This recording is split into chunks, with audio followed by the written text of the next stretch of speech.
Et aujourd'hui, il nous livre une vision, la sienne, sur un mode de déploiement.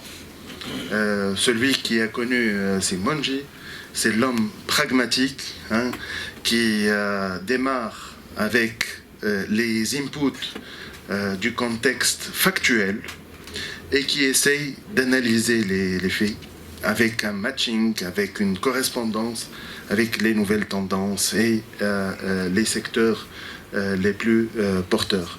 Donc, c'est une vision qui va soumettre à votre audience pour discussion donc, et échange.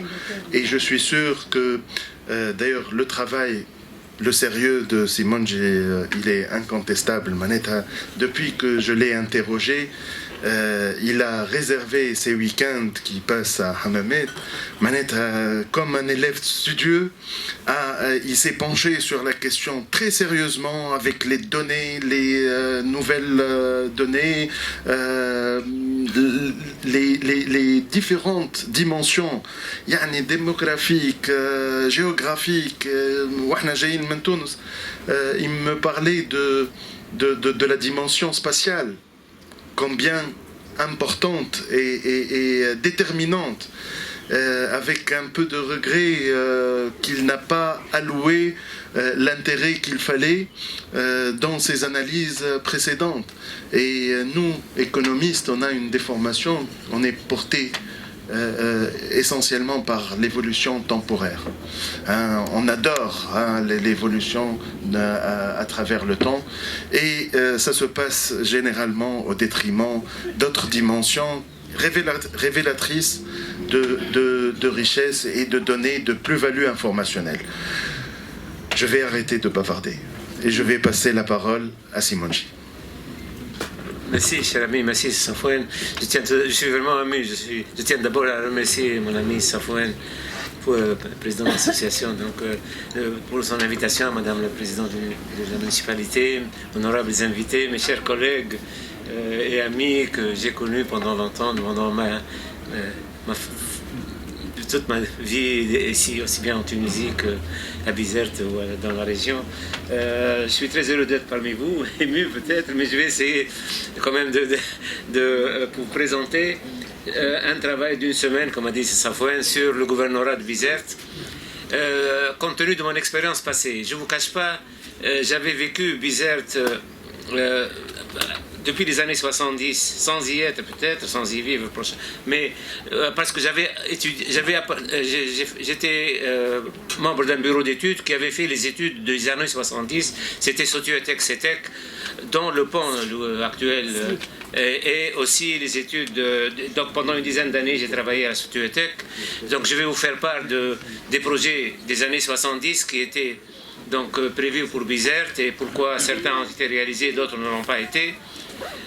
Ensuite, j'ai eu à connaître bien sûr le développement de Bizerte de par mes fonctions, soit en tant que recherche scientifique ou en tant que conseiller présidence pendant une dizaine d'années, et suivre certains projets et les entreprises publiques existantes, les problèmes.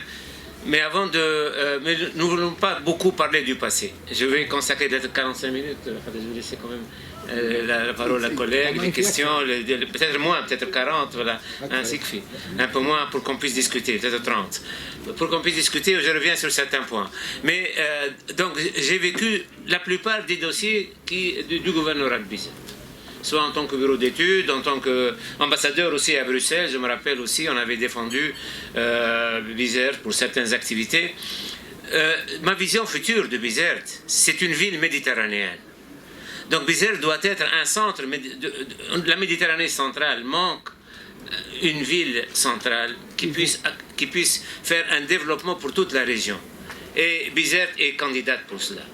Donc ma vision pour Bizerte 2030, c'est un pôle méditerranéen pour toute la Méditerranée centrale. Et elle est très bien placée pour cela. Et on avait pensé à cela. C'est pas nouveau, mais l'étranglement de Bizerte, pour plusieurs raisons, nous a empêché d'atteindre cet objectif. Mais depuis les années 70, on avait cette vision, et bien avant nous, d'ailleurs, les Français l'avaient, bien avant l'indépendance, je vais dire quelques mots. Mais il faut que cette vision revienne. Bizerte doit se développer. Je dois dire la vérité à travers les chiffres, je vais vous les montrer. Le niveau de développement n'est pas ce que je m'attendais des réalisations. Les chiffres sont têtus, mais ils démontrent qu'il y a un retard. Je vais vous donner quelques indices de par les calculs que j'avais faits sur les statistiques publiées de l'INS, que je vais vous montrer. Mais la vision future est donc une ville méditerranéenne qui sera un pôle de développement. Et vous savez, la coopération, le monde, comme avait dit Sophia tout à l'heure, on ne parle plus de globalisation, puisque maintenant, il y a 2 ou 3 blocs, le bloc Chine, le bloc États-Unis, soit avec l'Europe, ou les États-Unis à part et l'Europe avec l'Afrique. Donc il n'y a plus, le phénomène de globalisation va disparaître et il y aura donc une nouvelle organisation de ce monde où la coopération régionale entre régions sera très importante pour les années à venir. Et l'Europe, l'Union européenne, alloue un budget énorme pour la coopération régionale. Et ce budget peut...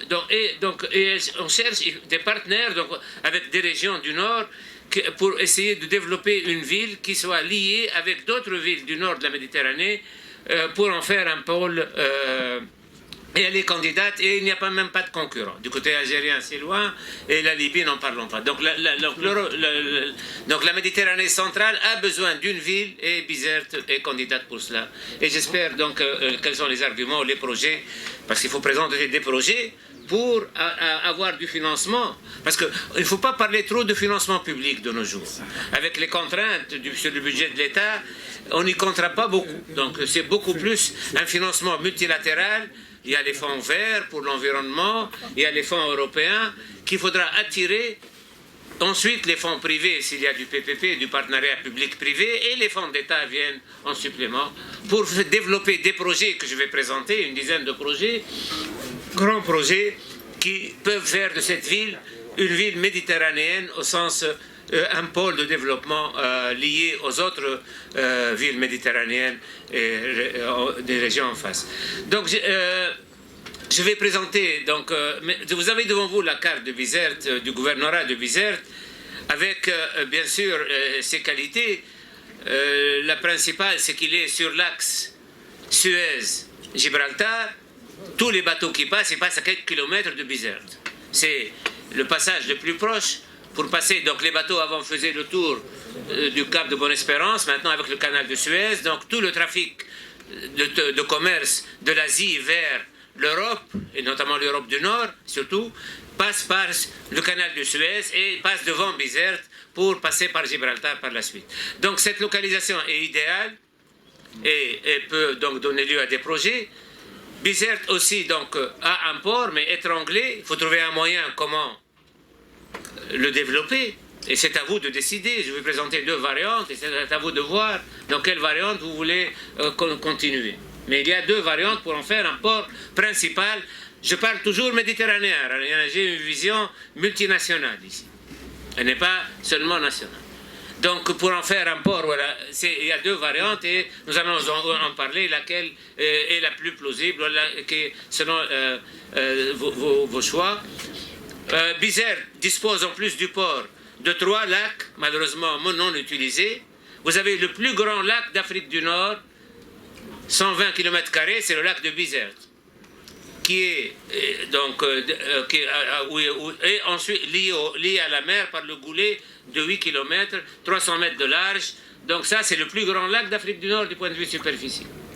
Le lac de Bizerte, et donc qui va jusqu'à Mens el Bourguiba. C'est pour ça, si vous aurez, sur Internet, Office des ports tunisiens, le port de Bizerte, le port de Bizerte, Mens el Bourguiba. Ils ont gardé cette appellation, donc c'est le port de Bizerte, Mens el Bourguiba, parce qu'il y a un chenal qui a été tracé, et donc de 12 mètres de profondeur, qui va de Bizerte jusqu'à Mens el Bourguiba pour faire passer les bateaux. Et donc, nous allons en parler. Le 2e lac, bien sûr, le lac Teshkel, et le lac de Gharmelech, bien sûr, ici aussi le 3e lac, important, qu'il faudra exploiter. Je vous donne un exemple. La Mahdiya, il y a el-Ghadabna. L'État a dépensé, il y a 15-20 ans, 50 millions de dinars de l'époque pour en faire une zone touristique. Jusqu'à maintenant, le projet malheureusement est bloqué. C'est une très belle zone. Je ne critique rien, au contraire, c'est dommage de ne pas terminer le projet Ghadamna. Le projet, pardon,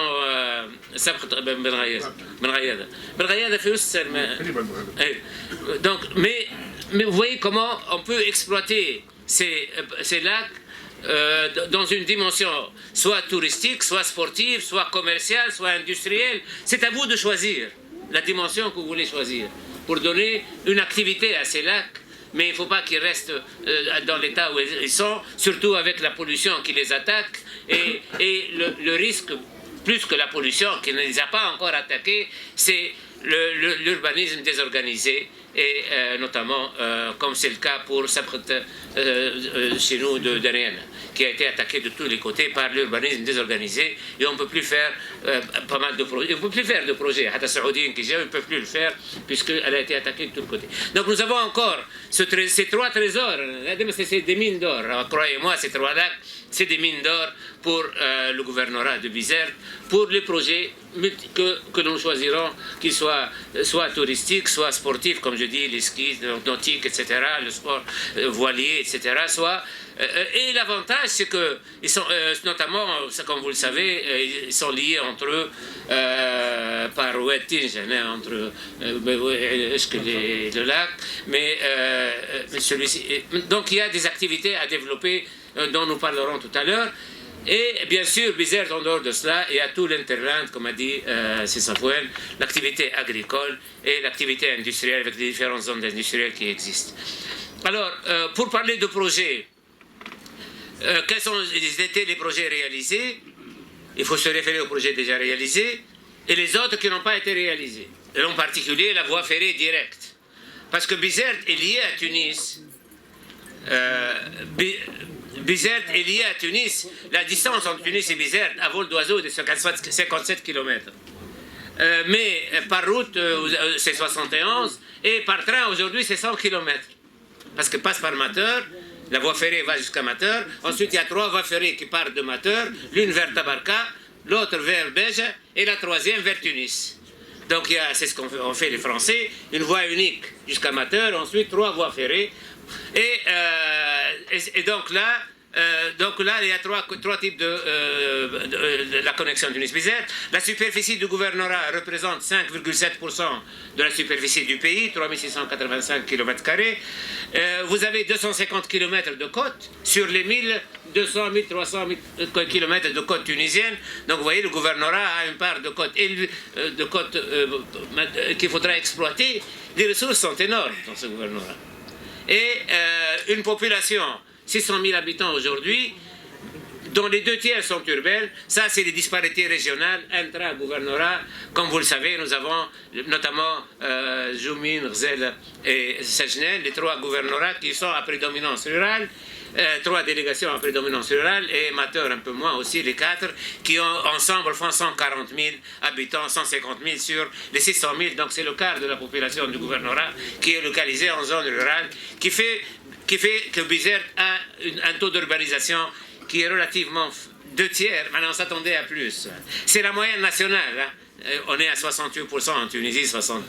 Donc le Bizerte est à 68% à cause de cette présence, mais qui est une richesse pour l'agriculture, que l'on peut exploiter. Ce n'est pas un défaut d'avoir, et pour l'écologie ou les nouvelles activités d'énergie renouvelable et autres qui peuvent être installées dans la région, et certaines le sont déjà.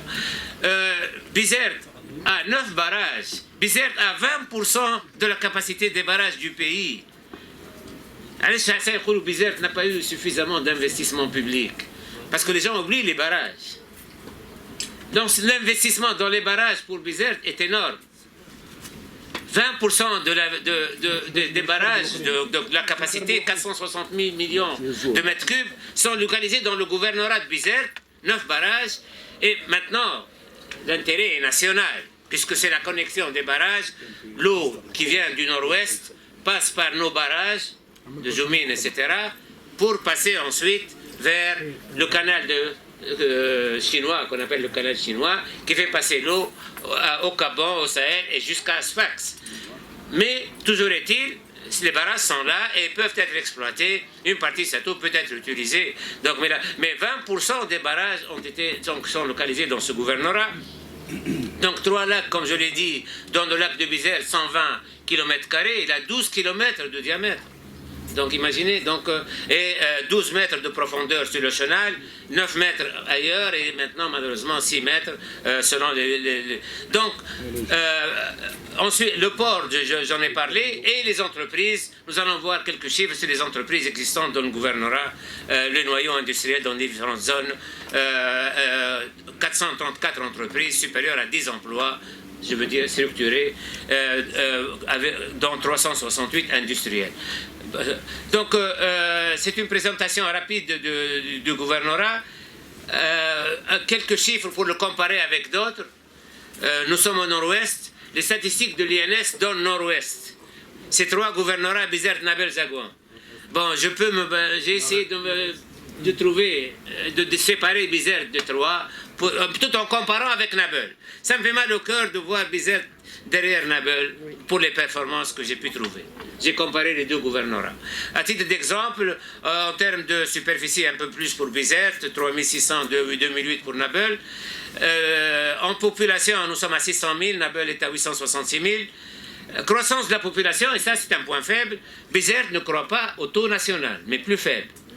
Et là, 0,7%. C'est inattendu. Je ne m'attendais pas à ça. Je m'attendais à une croissance nationale. J'ai trouvé 0,7%. Et ce qui m'a étonné, c'est que cette croissance baisse. Le taux était de 1%, il est maintenant de 0,4%. Mais j'ai expliqué ça par l'émigration, notamment vers l'étranger. Une partie de cette population part surtout vers... Parce que la population ici, c'est la population résidente. Hein. Donc ceux qui restent en Tunisie. Avec les départs à l'étranger, j'en connais quelque chose, puisque je suis de l'ARIA. Toutes les familles, donc la population qui est partie avec l'étranger, c'est énorme. Donc voilà, elle perd comme population. Elle ne perd pas, la croissance est positive, mais par rapport au taux national, Bizerte ne croît que de 0,7%. Le taux a baissé de 1 à 0,4 ces dernières années, suite au départ. Le taux de chômage, par contre, il est bon. Il est à 10,8, comme Nabel, 10,4, alors que le taux national est à 15,3. Quelques comparaisons pour avoir une idée sur Bizerte. Alors, j'ai essayé de rapidement de présenter quelques données sur les entreprises, sur l'activité économique. Je suis économiste. Le nombre d'entreprises recensées par le recensement national des entreprises 2021.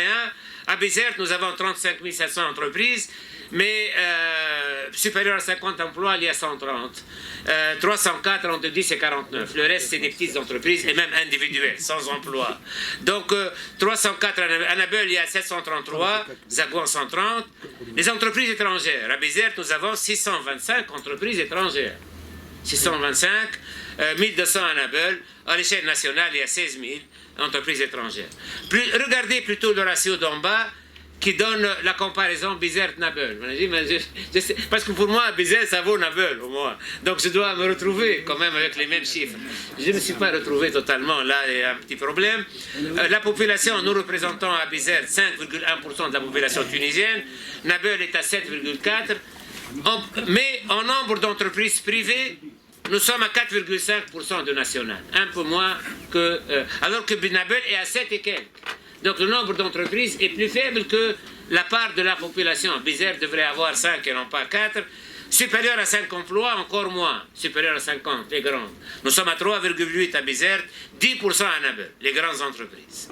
Donc vous voyez ce problème de goulet. La seule explication que je trouve à cela, c'est le goulet de Bizerte qui a coupé Bizerte de Tunis et qui a fait que les entreprises, les grandes entreprises préfèrent se situer à Nabel, bien qu'il n'y a pas de port à Nabel. Vous allez me dire, il y a un port à côté à Bizerte. Une grande entreprise exportatrice voudrait bien être à côté du port.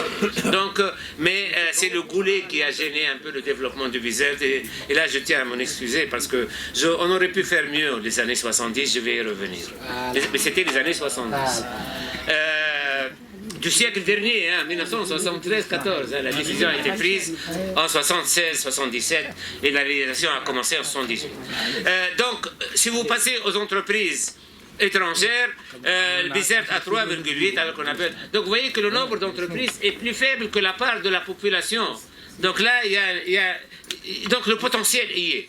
On n'est pas encore en train d'exploiter, alors que du point de vue localisation, liaison internationale, normalement tout doit passer, on doit être au même niveau, au moins national, sinon plus. Là, on n'y est pas. Donc un appel pour faire mieux le plus tôt possible et faire un plan de développement audacieux, multinational. C'est pour ça que pour Bizerte, il faut un plan multirégional. Au niveau de la Méditerranée, c'est une ville méditerranéenne, pour moi un pôle.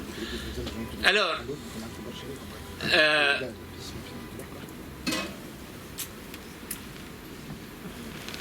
je termine avec les chiffres parce que je sais que ce n'est pas l'objectif. J'ai fait le PIB de Bizerte. L'INS ne le publie pas, mais il me faut calculer le PIB. Je compte continuer le travail sur Bizerte, donc j'ai investi. J'ai le PIB du Nord-Ouest, du Nord-Est. À partir des données sur les entreprises industrielles par secteur et par branche, j'ai pu estimer le PIB de Bizerte par branche. Nous sommes à un PIB, le PIB national en 2021 était de 130 milliards de dinars, 130 900, 130 800. Bizerte était à 6 000 milliards de dinars. Notre PIB, la valeur ajoutée, la production du gouvernorat est estimée à 6 000 millions de dinars. Donc, vous voyez ici le chiffre, alors qu'à l'échelle nationale, nous sommes à 130 milliards de dinars. Je préfère, parlons milliards de dinars. 130 milliards de dinars à l'échelle nationale. Pour Bizerte, nous sommes à 6 milliards, 6,05 milliards, 6 milliards de dinars. Alors, si vous calculez par tête, et bien là, c'est une surprise, j'ai trouvé un PIB par tête plus faible que la moyenne nationale. La moyenne nationale est de 11 464, c'est le PIB par tête en Tunisie. Si vous divisez le PIB par la population en 2021, pour Bizerte, nous sommes à 10 000 dinars par tête d'habitants. Bien sûr, les disparités intra-gouvernorats, notamment le poids des délégations rurales, a pesé. C'est pour ça que cette disparité fait que la moyenne soit plus faible que la moyenne nationale de l'ordre de 10%. C'était inattendu pour moi, je m'attendais à mieux. C'est pour ça que je ne suis pas heureux de vous apporter ces chiffres, mais j'ai beaucoup de confiance dans ces chiffres parce que je les ai calculés d'une façon minutieuse et ça confirme le nombre d'entreprises que j'avais tout à l'heure. Donc, c'est pas... j'ai fait des estimations par secteur. Bien sûr, l'agriculture est le secteur le plus important. Nous avons 9% de l'agriculture, 9,2% de l'agriculture nationale à Bizerte. Comme vous le savez, le gouvernorat, surtout les légumes, nous fournissons 40% du marché de gros. Vous avez Bizerte, le gouvernorat de Bizerte. J'étais secrétaire d'État au commerce par ailleurs, donc je connaissais un peu ces chiffres. Donc tout ce qui est marché de gros, nous sommes très dépendants, notamment pour les légumes, pour pas mal de produits, et la viande, le lait, un peu moins maintenant. Mais l'agriculture, l'industrie manufacturière, on s'en sort. Nous sommes à 6,1%, alors que du point de vue population, notre poids est 5,2%. Donc ça va. Mais les autres, bien sûr, la non manufacturière, c'est-à-dire les mines ont disparu avec les Français, je vais dire un mot. Donc c'est pour ça que notre activité là est plus faible. Mais les services, 4%, parce que le tourisme n'est pas développé autant qu'on peut le faire. Le 4%, c'est moins que la part nationale et encore moins les services non marchands. Donc au total, Bizerte a une valeur ajoutée qui représente 4,6% de l'échelle nationale. C'est plus faible que sa population qui est de 5,2%. Bon, c'est bon de faire un diagnostic pour voir les faiblesses, mais il faut partir et construire sur ça pour démarrer et rapidement parce que le potentiel existe. Alors, l'historique très rapidement. Comme vous le savez, avant l'indépendance, Bizerte était le port le plus septentrional, c'est le port le plus au nord de l'Afrique. C'est le point le plus au nord de l'Afrique, la Singe de Vanzar, bien sûr, tout le monde le sait. Et les Français donc visaient, un général, un amiral, on veut occuper la Tunisie pour avoir Bizerte et son lac. Pas Bizerte seulement, et son lac. Parce que le lac derrière, c'est la marine marchande, la marine française était... Il n'y avait pas d'aviation avant, hein, donc les bateaux doivent se cacher et le lac était un moyen. Il y a 8 baies dans le lac.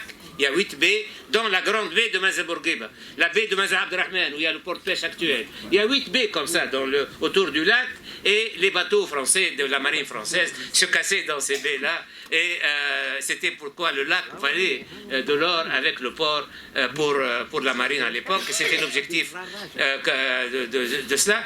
Donc ça, c'était...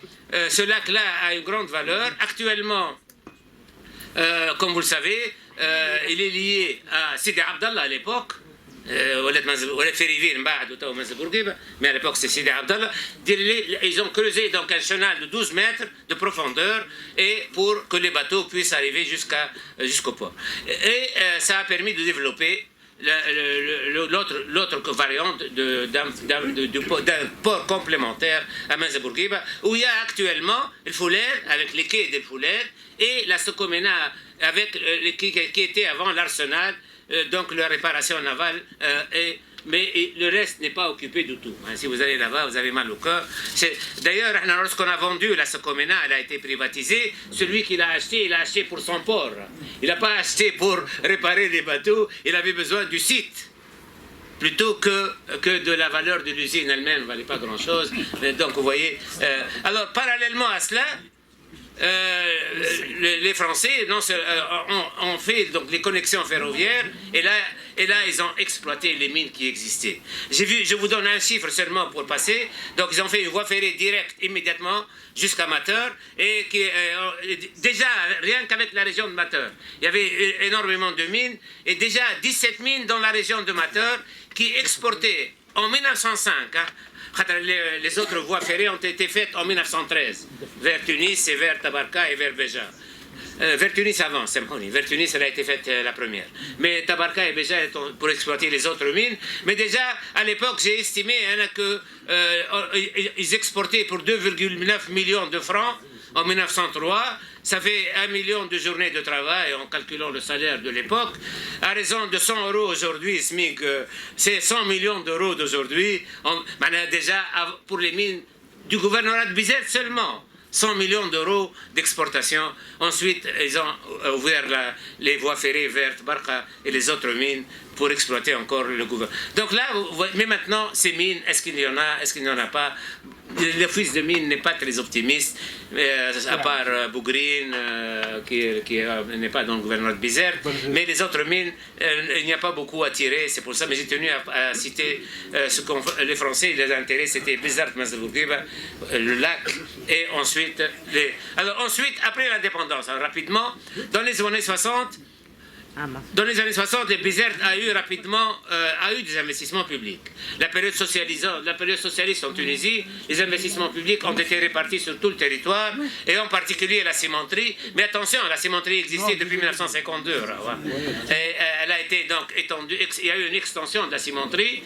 Ensuite, il y a eu la cire, 1960, 62, et ensuite la scierie, il faut lève, et la réparation mécanique Sokomena à Mazar Bourguiba. Donc déjà, après l'indépendance, on avait les années 60, disons, notre lot de l'investissement. Les années 70, on avait parlé, première chose, et là, travaillé dans un bureau d'études, donc là, j'ai vécu un peu à la Sotuyothèque avec mes collègues de l'Arbi, donc j'ai travaillé avec eux, c'était une dizaine d'années. J'avais travaillé moi-même sur une étude de relations ferroviaires Tunis, Bizerte, passant par... C'est la voie de l'autoroute actuellement, passant tout près de l'Alia, c'est côtoyant l'autoroute. Ils ont pris le tracé de la voie, ils ont mis l'autoroute à 4. Mais au même moment, on faisait aussi l'étude ferroviaire de la connexion Sousse-Monastir. On ne pouvait pas faire les deux. Donc, mais au même moment, on faisait les deux études. Bon, effectivement, mais je dois aussi être honnête, la rentabilité n'est pas élevée, comme vous le savez, parce qu'il fallait s'arrêter à Zerzouna, ensuite faire un rabattement quelque part, comment passer à Bizerte, c'était le problème. Et il fallait attendre donc le Goulet. En même temps, le même bureau d'études étudiait le Goulet de Bizerte et le pont. Et là, j'avais participé un tout petit peu, mais c'était surtout les Français qui l'ont fait, c'est une étude de plus grande dimension, c'était la CETEC, et il y avait 3 variantes. Souterrain, donc un tunnel, la variante pont fixe et la variante pont mobile. Et les contraintes de l'investissement de l'époque je dois dire, là, les contraintes politiques, là, je dois reconnaître, ont fait qu'on a choisi la variante la moins coûteuse. C'était le pont mobile. Les coûts du config n'étaient pas très loin, 2 à 3 fois, mais à l'époque, on pouvait se permettre. Le tunnel était difficile. Mais il y avait une discussion, mais rapidement, on avait bouclé l'étude d'identification, parce qu'on avait commencé par une première étude légère, et les Français sont passés directement vers l'étude lourde d'exécution sur le pont mobile seulement, le choix de l'État étant de limiter l'investissement au nord, pour investir ailleurs dans d'autres régions. Là, c'était donc un choix d'un pont mobile que nous avons réalisé en 78, qui a été inauguré en 78 et a commencé. Donc ça, c'est les deux projets sur lesquels j'avais travaillé. Les années 80-90, là, malheureusement, l'essentiel de l'investissement vers la région, c'était les barrages. C'est Ahmed Hussein El-Arham tenait à faire la connexion entre les barrages du nord-ouest et le canal de Medjerda, le canal qui va vers le canal chinois, qui va vers le Cap-Bon, pour sauver les orangeries du Cap-Bon et sauver ensuite la zone du Sahel, parce que l'eau commençait, la surexploitation, il y a un dessalement de l'eau, il y a un problème de salinité plus élevé. Et donc l'essentiel de ce que Bizerte a eu pendant ces 2 décennies, c'était les 9 barrages, non, pas toutes, parce qu'il y avait quelques-uns avant, mais c'était les barrages, les connexions d'eau et l'investissement. Donc lorsque la répartition régionale se fait, on ne peut plus défendre, parce qu'on a déjà... Parce qu'un barrage, c'est 300 millions de dinars de l'époque. Voilà, c'est une grande enveloppe. Elle occupe l'enveloppe de tout le gouvernorat. Donc ça y est, donc ça nous a défavorisé un tout petit peu pour avoir d'autres projets. Mais c'est mon explication pourquoi. C'est biaisé, Parce que c'est national, ce n'est pas régional. Oui. Oui.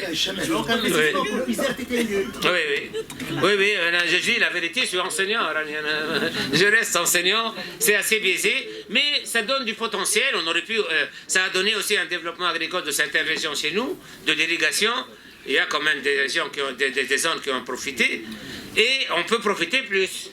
Pourquoi pas, si on travaille plus et si on exploite cette eau d'une façon plus rentable et dans le gouvernorat lui-même, pour augmenter la production dans le gouvernorat. Moi, je trace les faits. Hein.